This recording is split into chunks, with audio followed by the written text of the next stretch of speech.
চাঁদপুরে পৃথক স্থান থেকে শিশুসহ অটোরিকশা চালকের মরদেহ উদ্ধার করেছে পুলিশ।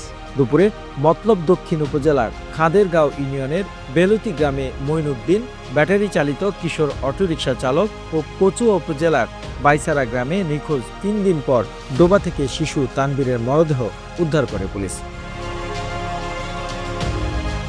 পুলিশ জানায়, কৃষক সোলাইমান খানের ৫ বছর বয়সী শিশুপুত্র তানবীর খান নিখোঁজ হয় ৩ দিন আগে। শনিবার ফসলি জমির পাশে একটি ডোবাতে তানবীরের অর্ধগলিত মরদেহ ভাসতে দেখেন স্থানীয়রা। পরে পুলিশ ঘটনাস্থলে এসে প্রাথমিক তদন্ত শেষে মরদেহ থানায় নিয়ে আসে।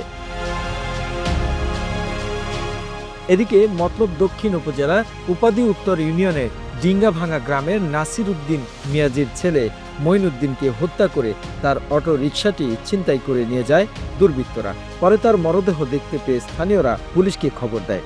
পুলিশ ঘটনাস্থলে এসে মরদেহ ময়নাতদন্তের জন্য চাঁদপুর মর্গে প্রেরণ করে। তবে উভয় ঘটনায় পুলিশ কাউকে এখনো পর্যন্ত আটক করতে পারেনি। The news Bangladesh desk report.